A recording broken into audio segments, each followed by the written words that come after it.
Okay, guys, this is Jim Ransom. Another episode of Morning Jim coming up, and in fact, it's already started. I may have to figure out some way to lift this. I guess this is okay. Filming these things is not something that I've done a lot of, and so I'm going to do the best I can with the skills I have on hand, which aren't very good, but I hope you'll be patient. I thought it might be nice to start off the day with a poetry by Billy Collins. A word about Billy Collins for those of you who may not know him. Billy Collins is actually about my age, and he's one of the few poets in modern times who has actually made a living doing poetry, writing poetry. He's published a number of books, and I guess he's got another one out currently that I haven't bought yet, but I'm going to get it because he's probably the poet that I admire the most in the current crop. Billy Collins has written a poem called Aimless Love, and this is it. This morning, as I walked along the lake shore, I fell in love with a wren. And later in the day, with a mouse. A mouse the cat had dropped under the dining room table. In the shadows of an autumn evening, I fell for a seamstress still at her machine in the tailor's window. And later, for a bowl of broth, steam rising like smoke from a naval battle. This is the best kind of love, I thought, without recompense, without gifts, or unkind words, or suspicions, or silence on the telephone. The love of the chestnut, the jazz cap, and one hand on the wheel. No lust, no slam of the door. The love of the miniature orange tree, the clean white shirt, the hot evening shower, the highway that cuts across Florida. No waiting, no huffiness, no rancor, just a twinge every now and then for the wren who had built her nest on a low branch overhanging the water, and for the dead mouse, still dressed in its light brown suit. But my heart is always standing on its tripod, ready for the next arrow.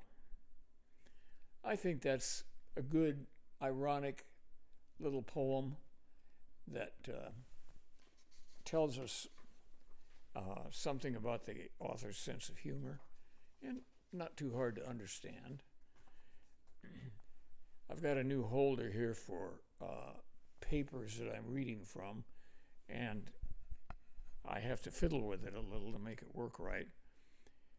But anyway, I'm going to read you a poem that I wrote a number of years ago, and some of you may have known this gentleman that the poem is about. His name was Ray Slace.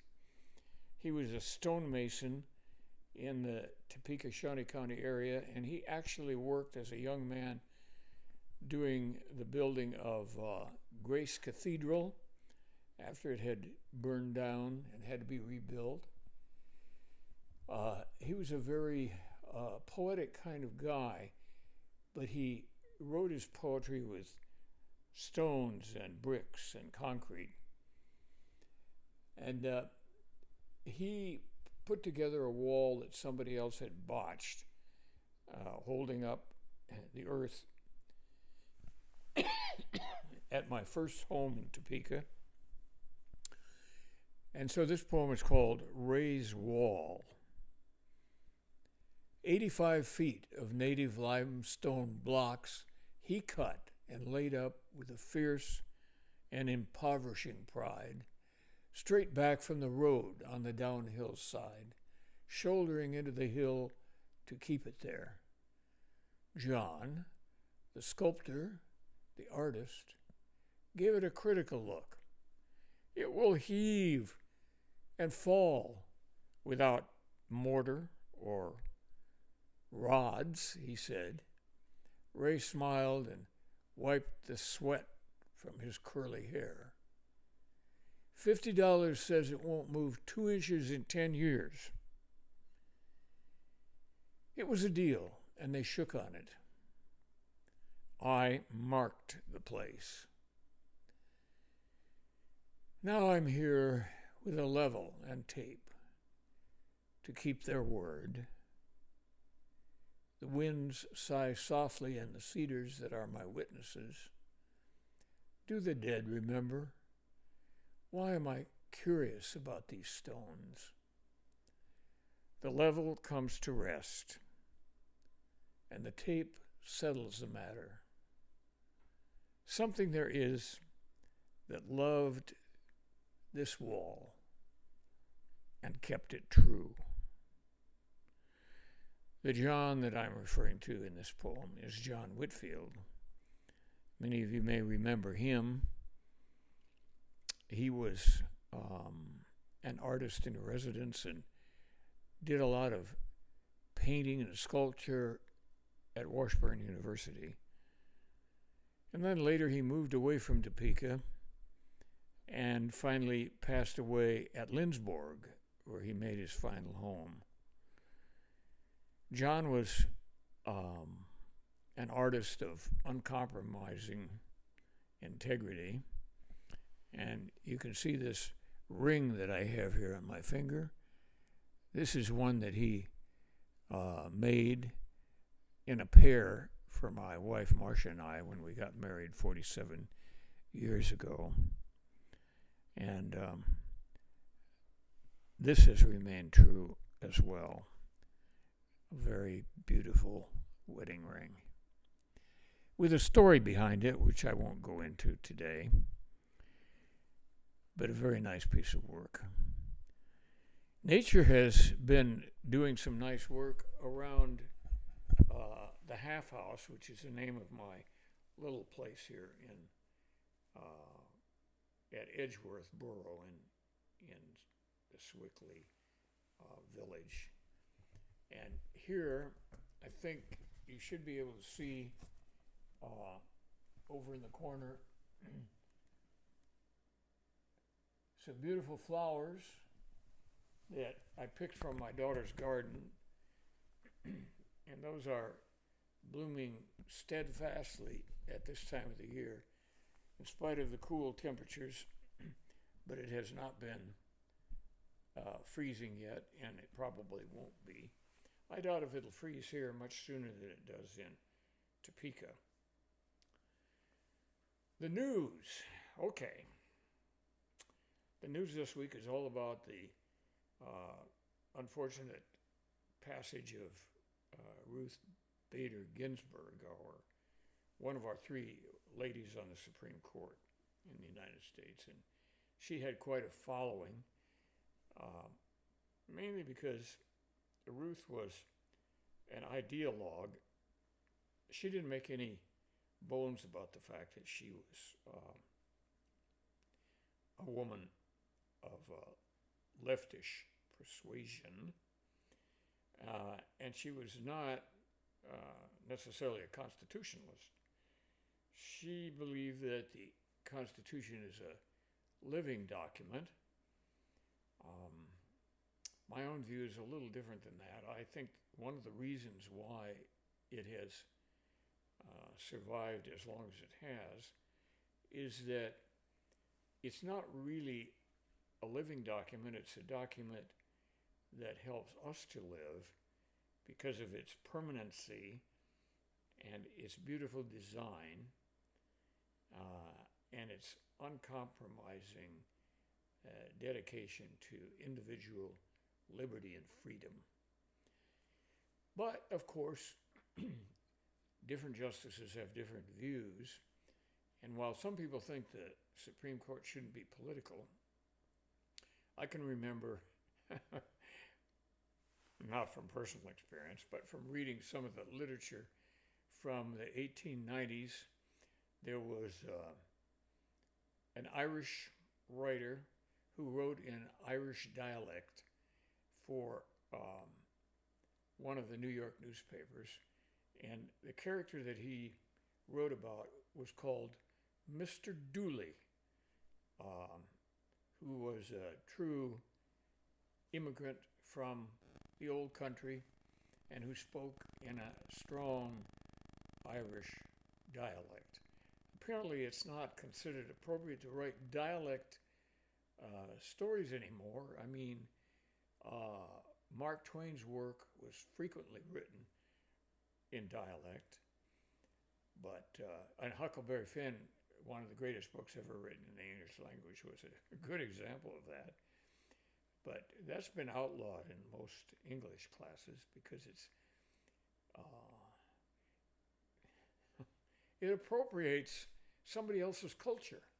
Well, that's what America does. It takes the best of people from all over the world and we create our own culture with bits and pieces of what we can find elsewhere, plus our own additions. Anyway, I'm getting off the subject, which is the Supreme Court. And as I said, many people are worried that the Supreme Court is becoming too political. Hey, Mr. Dooley said back in the 1890s, ladies and gentlemen, I want you to know that the Supreme Court follows the election returns very close indeed. And he was so right. This is nothing new. The Supreme Court has always been influenced in its rulings by the members that make it up. And we were only able to have slavery outlawed when we had a Supreme Court that wouldn't defy the 13th Amendment to the Constitution. Okay, that's all the politics I have for today. It'll be interesting to see what happens now. And my prediction is that we will have a woman nominated by President Trump for the Supreme Court later this week. And she will be voted on by the Senate within 2 or 3 weeks of that time. There will not be any hearings by the Senate. It's going to be a straight up and down vote over the new nominee. And you can bet that the news media will argue her pluses and minuses for daily before the vote.